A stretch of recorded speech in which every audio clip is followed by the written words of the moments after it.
Good morning to everybody. This is Sunita Balniketan Senior Secondary School and Sunita Global Secondary School. I'm Om Prakash Suthar, your English teacher. You are welcome to online classes. We are studying grammar. Grammar के हमने दो topic किए हैं। एक पहले tense किया था, tense के बाद में मॉडल पर। I think you got PDF of tense and modal work. Better you go through PDF. आप पीडीएफ में पढ़ोगे तो सब वापस आपका रिवाइज हो जाएगा। आज हम नया चैप्टर शुरू कर रहे हैं, एक्टिव टू पैसिव वॉइस या पैसिव वॉइस। ये 9th में तो नहीं है, लेकिन 10th और 11th के लिए अप्लीकेबल है। Okay, 10th to 12th just written because they can update their skills, grammar skill, because there is no grammar, but basically as per syllabus के अनुसार ये जो एक्टिव पैसिव वॉइस है वो क्लास 10th और 11th में है, आरबीएसई सिलेबस के अनुसार। Okay, active to passive voice तो बोर्ड में 10th में इसके हमेशा 3 नंबर या 4 नंबर के क्वेश्चन आते हैं, और 11th के अंदर 5 नंबर 10 नंबर के क्वेश्चन आते हैं, half yearly, yearly, according to the breakdown of number, जैसे नंबरों का डिवीजन होता है। ओके, तो एक्टिव टू पैसिव वॉइस जब हम सीखते हैं, पहले हमको पता तो होना चाहिए, वैसे थोड़ा हिंदी में भी बताऊंगा बाद में धीरे धीरे। एक्टिव वॉइस का मतलब है जब वाक्य कर्ता प्रधान हो, और पैसिव वॉइस का मतलब जब वाक्य क्रम प्रधान हो। कि जब हम कब एक्टिव वॉइस का यूज करते हैं, पैसिव वॉइस का यूज करते हैं, दैट वी लर्न स्लोली, धीरे धीरे हम सीखेंगे। ठीक है, लेकिन जो आपके परीक्षाओं में जो क्वेश्चंस आते हैं, बेसिकली एक्टिव वॉइस के वाक्य दिए रहते हैं और आपको उसको पैसिव वॉइस में बदलना पड़ता है। ऐसे वाइस वर्सा नहीं आता कि पैसिव वॉइस से एक्टिव वॉइस में बदलो, न तो 10th में आता न 12th में आता, हालांकि दैट वैसे भी उसको भी हम कर सकते हैं। So you will be given active voice sentence and you have to convert them into passive voice. उनके पैसिव वॉइस में आपको बदलना पड़ता है। तो before we begin we must know, आपको पता होना चाहिए कि अंग्रेजी भाषा के अंदर, इंग्लिश लैंग्वेज, जब टेंस की बात करते हैं तो how many total tenses are in there in English. तो 12 टेंस होते हैं। कोई पूछे भाई how many total tenses are there in English language, there are total 12 tenses. अब आपको पता है 12 टेंसेज तो होते हैं, लेकिन सभी टेंस के वाक्यों को हम एक्टिव से पैसिव में नहीं बदल सकते। उसका रीजन हम बाद में बात करेंगे। तो अभी दूसरी बात होती है ना, how many tenses can be converted, क्या मतलब उनको बदला जा सकता है इनटू पैसिव वॉइस। तो ऐसे कितने आउट ऑफ 12 टेंस, कितने जो टेंस होते हैं उनके वाक्यों को हम पैसिव वॉइस को 8 होते हैं, 8 टेंसों को हम एक्टिव से पैसिव में बदलते हैं। वो सब नीचे आएंगे धीरे धीरे, we will learn it.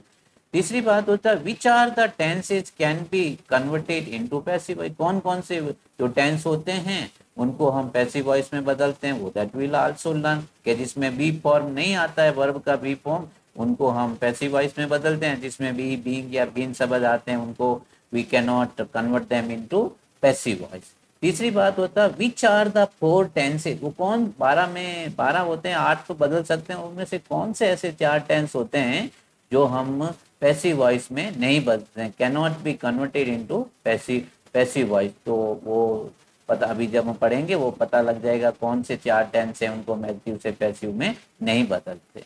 Okay, now first of all before we start we active voice से पैसिव वॉइस में कैसे बदलते हैं, तो आपको पता होना चाहिए कि अंग्रेजी में एक्टिव वॉइस क्या होता है। एक्टिव वॉइस का मतलब होता है कर्ता प्रधान वॉइस, जहाँ पे सब्जेक्ट को ज़्यादा इंपॉर्टेंस दिया जाता है। मैंने 2 या छोटी छोटी डेफिनेशन लिखी है। When subject plays active role at the beginning of the sentence, subject verb is also the doer of the action। क्या मतलब हुआ? When subject जो कर्ता होता है, जो वाक्य के शुरू में आता है और वाक्य में अपनी मुख्य भूमिका निभाता है, ऐसे वाक्यों को हम एक्टिव वॉइस कहते हैं। ठीक है, हमें जैसे मैं आई टीचिंग में अंग्रेजी पढ़ाता हूँ, तो यहाँ आई पहले आया, ये आई सब्जेक्ट है, that is called active voice. Subject of verb, जो भी उसमें वर्ब है वो करने वाला डूअर और एक्शन भी वही सब्जेक्ट ही करता है। तो ऐसे वाक्यों को हम एक्टिव वॉइस कहने का मतलब जब किसी भी सेंटेंस के अंदर कर्ता वाक्य के पहले आए और उसमें मुख्य भूमिका निभाते और जो कर्ता होता है वही उसमें काम करने वाला, एक्शन करने वाला होता है, that is called active voice.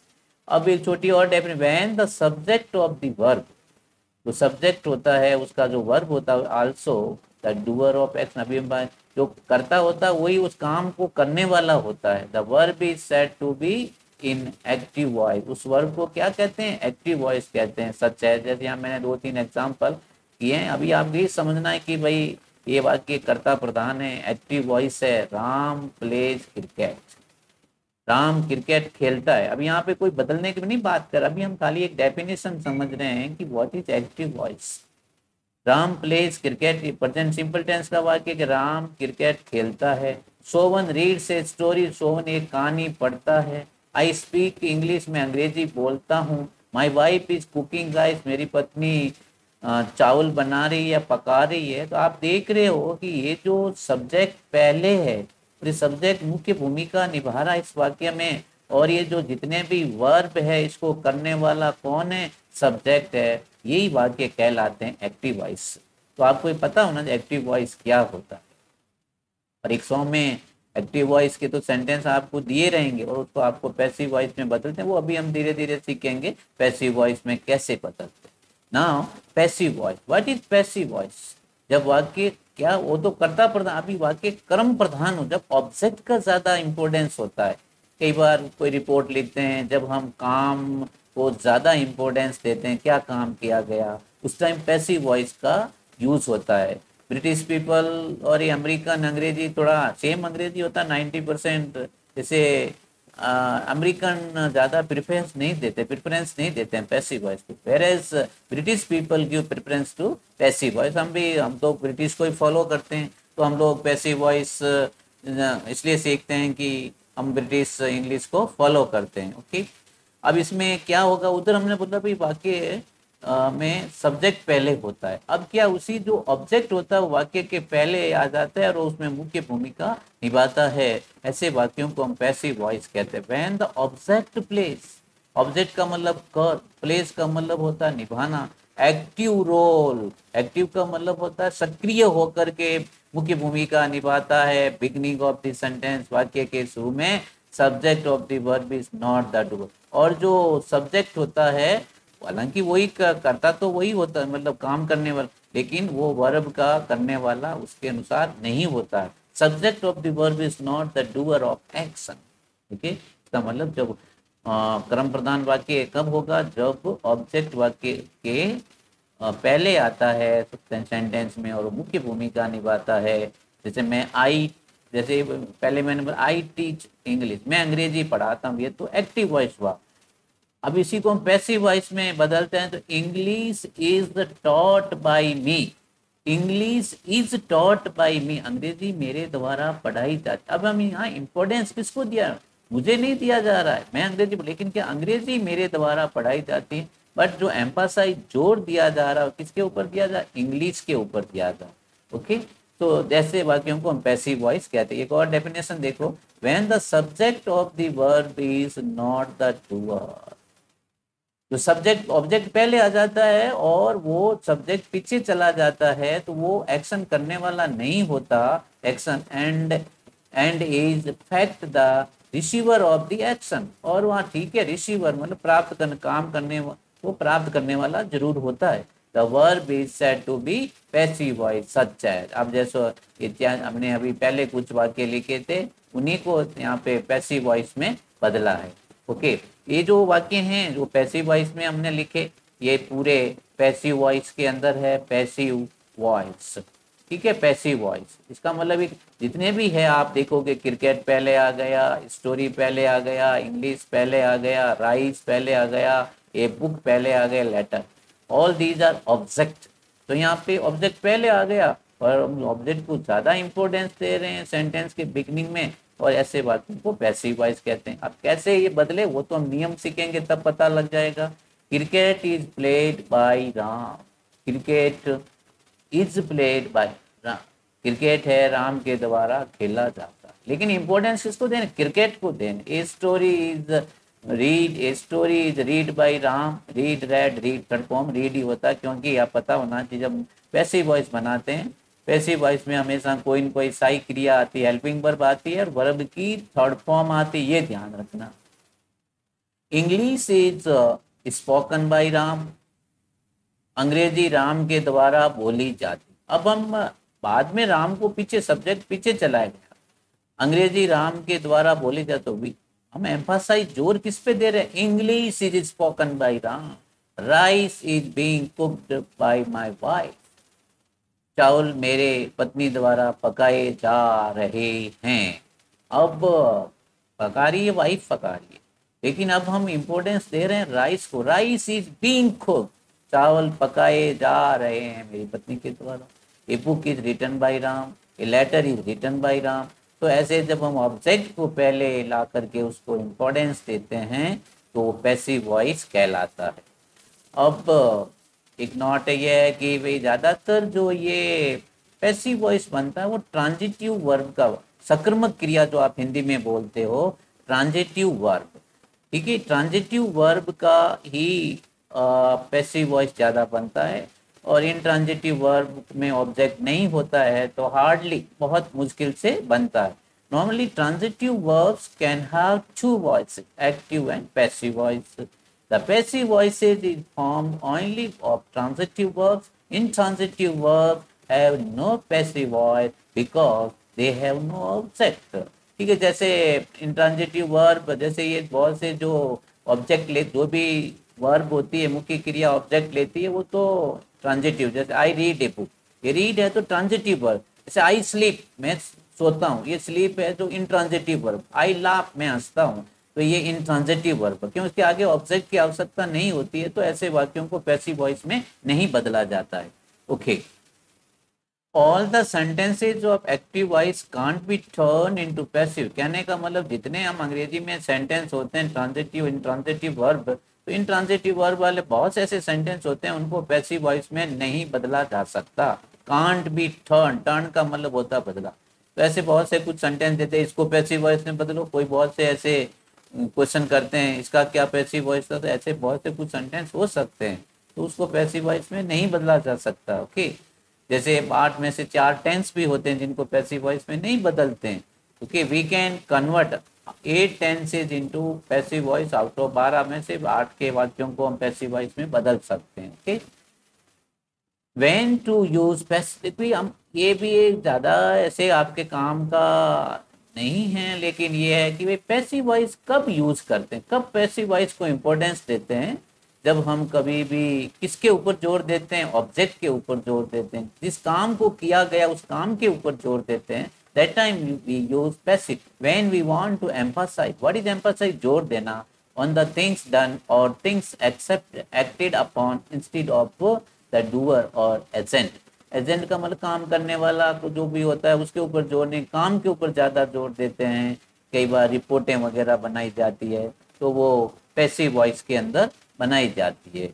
Okay, अब ये दो चीज़ें आप ध्यान से सुनिए। एक्टिव वॉइस का स्ट्रक्चर क्या होता है अब हम अलग अलग सीखेंगे, लेकिन एक लंबे तौर पे by and large you must know what is the structure of active voice, what is the structure of passive voice. अब हम एक्टिव वॉइस, आपने जितने भी टेंस में अभी मॉडल वर्ब में बहुत से सेंटेंस सीखे थे, वो जितने भी सेंटेंस है इस फॉर्मेट में बने हुए थे कि भाई सब्जेक्ट पहले आता है, हेल्पिंग वर्ब आ भी जाता है, नहीं भी आता है, मेन वर्ब प्लस ऑब्जेक्ट। ये एक नॉर्मल अंग्रेजी के सेंटेंस, एक्टिव वॉइस में सेंटेंस बनाने का स्ट्रक्चर होता है कि सब्जेक्ट प्लस हेल्पिंग वर्ब या फिर मेन वर्ब, बहुत जगह मेन वर्ब आता है, हेल्पिंग वर्ब और मेन वर्ब दोनों भी आ जाता है, first form, second form, third form, कुछ भी हो। तो अकॉर्डिंग टू द सेंटेंस, तो एक्टिव वॉइस में सेंटेंस बनते हैं subject plus helping verb plus main verb plus object. Okay, forming मतलब जो सिंपल सेंटेंस हम बनाते हैं। अब पैसिव वॉइस का ये एक फॉर्मूला होता है, ये आपको पता होना चाहिए। ये भी अलग अलग टेंस में अलग अलग जगह बदलेगा, लेकिन तरीका यही रहेगा कि how to form a passive voice structure. सबसे पहले ऑब्जेक्ट आएगा, ऑब्जेक्ट के बाद में इसका हेल्पिंग वर्ब वर्ब की थर्ड फॉर्म, और उसके बाद में बाई और सब्जेक्ट। हालांकि हमेशा बाई सब्जेक्ट नहीं आते हैं, लेकिन ये तो होता है जब पैसिव वॉइस बनाते हैं तो सब्जेक्ट का ऑब्जेक्ट पहले आ जाता है, और टेंस के अनुसार कोई न कोई सहायक क्रिया आती है, और सहायक क्रिया के बाद में वर्ब की थर्ड फॉर्म, और उसके बाद बाई लगा करके जो सब्जेक्ट होता है वो ऑब्जेक्ट का रूप ले लेता है। तो ये दो स्ट्रक्चर आपको पता होना चाहिए, भी थोड़ा बहुत आपने टेंस और मॉडल वर्ब पढ़ा है, तो ये दो स्ट्रक्चर सीख लोगे तो आगे जो अभी हम एक्टिव पैसिव वॉइस सीखेंगे that will be more clear in your mind. Okay, अब थोड़ा बहुत आपको पर्सनल प्रोनाउन के बारे में भी नॉलेज होना चाहिए। ओके, कि 3 प्रकार के प्रोनाउन होते हैं, फर्स्ट पर्सन, सेकंड पर्सन और थर्ड पर्सन। उनके सब्जेक्ट केस होता है, पॉसेसिव केस होता है और ऑब्जेक्ट केस होता है। ऑब्जेक्ट मतलब कर्म, सब करता, पॉसेसिव का मतलब स्वामित्व, जो उसका आपके अधिकार होता है। तो सबसे पहले हम आई लेते हैं, आई का पॉसेसिव मी, ऑब्जेक्ट का भी मी। ये वी और वी होता सब्जेक्ट, इसका अवर पॉसेसिव, अस होता ऑब्जेक्ट। ये जो दोनों होते हैं ये फर्स्ट पर्सन कहलाते हैं अंग्रेजी के अंदर। अब यू होता अंग्रेजी में सेकंड पर्सन। ठीक है, ये फर्स्ट पर्सन थे ये आई, और ये इसको हम लोग फर्स्ट पर्सन कहते हैं, FIRST फर्स्ट पर्सन। और ये सेकंड पर्सन, सेकंड पर्सन में यू होता है, और उसका सब्जेक्ट के रूप में यू एक वचन में भी आता, सिंगुलर प्लूरल दोनों में यू काम आता है। पॉसेसिव में योर्स, और ऑब्जेक्ट केस होता है यू। और ये थर्ड पर्सन के अंदर 2-3 प्रोनाउन आते हैं थर्ड पर्सन के अंदर। थर्ड पर्सन में ही सब्जेक्ट है, उसका हिज पॉसेसिव, हिम उसका ऑब्जेक्ट रूप, सी का हर होता है दोनों, और दे का देयर एंड देम। तो ये भी आपको being a student of class 9, 10th, 11th, 12th, you should all must know about all types of personal pronoun. उसका सब्जेक्ट केस क्या होता है, पॉसेसिव केस क्या होता है, और ऑब्जेक्ट, और everything is given your grammar books, you must refer your guide. आप, मैं पढ़ा रहा हूँ उसके साथ में आपकी गाइड भी देखो, अच्छे नोट्स बनाओ। अंग्रेजी अच्छा करना है तो ग्रामर भी सीखना पड़ेगा। और English is good, everything is good, English is not good, nothing is good. ये always this, remember this formula. Okay, अब हम बात करते हैं रूल्स। रूल्स मतलब नियम। जब आप एक्ट में, एक अभी तक कोई शुरू नहीं किए हमने, अभी हम खाली डेफिनेशन वगैरह पे चल रहे हैं कि रूल्स फॉर चेंजिंग, बदलना एक्टिव वॉइस से पैसिव वॉइस में कैसे वाक्य बदल, उसके क्या नियम है। तो सबसे पहला नियम है to change subject to object. आपको ज़्यादा नहीं लिखना, तो ये ब्रैकेट वाला आप कॉपी में नहीं लिख सकते, कोई प्रॉब्लम नहीं, सीधा लिखो to change subject to object and vice versa, मतलब एक दूसरे के अदले बदले में, कि भाई सब्जेक्ट को ऑब्जेक्ट में बदलते हैं और ऑब्जेक्ट को सब्जेक्ट में बदलते हैं। जब हम एक्टिव से पैसिव वॉइस बनती। पहला नियम है when the sentence is changed from the, मैंने पूरा डिटेल में भी लिखा है, active voice into passive voice, the object in the passive voice becomes subject। जो ऑब्जेक्ट होता है पैसिव वॉइस में सब्जेक्ट बन जाता है in passive voice, and the subject in the active voice becomes the object in the passive voice. समझ में आया? ये वाइस वर्सा। तो आपको लिखना है तो खाली एक लाइन ही लिख सकते हो। We want to do good study, write everything. जितना ज्यादा अंग्रेजी लिखोगे, समझोगे, आप English will be good. Use helping verb. अब कहते हैं कि जब ऑब्जेक्ट पहले आता है, उस ऑब्जेक्ट के बाद टेंस के अनुसार कोई न कोई सहायक क्रिया हेल्पिंग वर्ब आती है। Use helping verb after object according to the tense. वो किस टेंस का वाक्य है, मॉडल वर्ब का है या फिर इंपरेटिव सेंटेंस है, और कुछ और भी कुछ नियम होते हैं, उसके अनुसार आप ऑब्जेक्ट के बाद में कोई न कोई हेल्पिंग वर्ब जरूर लाओगे। The main verb is changed into past participle third. अब हमेशा देखा ना भाई, आपको हेल्पिंग वर्ब के बाद में पास्ट पार्टिसिपल का मतलब third form. We always use third form verb की, जो थर्ड फॉर्म यूज करते हैं किसके अंदर, पैसिव वॉइस में। And an appropriate, what is appropriate form of the verb to be. To be का मतलब जो हेल्पिंग वर्ब, पुट बिफोर, इसके पहले लगाते हैं, पुट का मतलब लगाना। We use any of these forms to be passive voice. तो बी आएगा, किसी में इज आर एम आएगा, वाज वर आएगा, बीइंग आएगा, बीइंग। ये बी फॉर्म कहलाते हैं। ओके, तो अभी जैसे हैज के साथ बीन आता, हेड के साथ, सेल विल के साथ में भी बी आता है, तो और is are am was were has है जो भी है ये मतलब बी फॉर्म जरूर आएगा। Use third form of the main verb after helping verb, already over हो गया। इफ देर आर, अब कुछ और चीजें हैं, ये चीजें आपको एक एक करके समझना है, समझ में आ जाता अच्छी बात है, नहीं तो आप अंडरलाइन करके रखो। When schools are may be going to open very soon, when you come to school you can clarify your all doubts, जितने भी आपके डाउट है लिख के रखो कि इसका क्या मतलब होता है। मैं ईच एंड इंडिविजुअल को भी, हर एक को, प्रत्येक मतलब अलग अलग को भी स्कूल में समझा दूंगा, कोई प्रॉब्लम नहीं है। जो भी what ever your doubt will be clear clarified, ठीक है। इफ देर आर टू, यदि बहुत से ऐसे अंग्रेजी में वाक्य होते हैं उनमें दो ऑब्जेक्ट होते हैं in the active voice, then active voice में देन गिव प्रेफरेंस, जब आपको उसको एक्टिव से पैसिव में बदलना है तो प्रेफरेंस मतलब प्राथमिकता के फर्स्ट ऑब्जेक्ट को दो। और फर्स्ट ऑब्जेक्ट कौन सा होता है? जो मुख्य क्रिया के बाद, जो मेन वर्ब होती है एक्टिव वॉइस के बाद में, जो उसके बाद में जो ऑब्जेक्ट होता है उसको आप प्रेफरेंस दीजिए और उससे आप पैसिव वॉइस में बदलिए, वो अच्छा रहता है। दूसरी बात है, परीक्षा में आपको शुरू करके देते हैं, don't worry. Okay, which is just after the main verb, मुख्य क्रिया के तुरंत बाद जो वर्ब ऑब्जेक्ट होता है उसको लेकर के आप पैसिव वॉइस में बदल दीजिए। यूज बाई, ज्यादातर हम लोग ऐसे साधारण जो आपके 9th 10th 11th का जो स्टैंडर्ड होता है उसको सब जो ऑब्जेक्ट सब्जेक्ट को ऑब्जेक्ट में बदलते हैं उससे पहले बाई लगाते हैं, लेकिन it is not necessary. There are certain sentences where you need not to put by. कुछ ऐसे बहुत से होते हैं अनवांटेड ऑब्जेक्ट कहते हैं, नहीं लगाने की आवश्यकता होती है। ओके, यूज बिफोर सब्जेक्ट, अभी तो सीखने के पर्पज से आप सभी लगाओ उसको कोई बाई लगा के, ये नॉर्मल स्ट्रक्चर हमको सीखना है। Okay, sentence sometimes may be other words, sometimes may be कुछ दूसरे शब्द भी हो, टू जैसे टू भी लगता है कई बार एज फिक्स प्रीपोजिशन के रूप में, depend upon the sentence. Okay, use other adverbial word as it is, और कोई दूसरे वाक्य में ये subject object helping verb main verb का तो हम इधर उधर करते हैं, और कोई दूसरे जो वर्ड्स आते हैं एडवर्बियल वर्ड बोलो या अदर, उनको वैसे के वैसे वापस लिखते हैं। Sometimes subject of the active voice में बी ओमिटेड, अभी मैंने बात की थी, मैंने ये अलग पॉइंट भी लिख दिया है। कई बार ऐसा होता है कि जो सब्जेक्ट होता है वो एक्टिव वॉइस का, उसको ऑब्जेक्ट के रूप में नहीं लिखते, ओमिट करते हैं, उसको हटा देते हैं।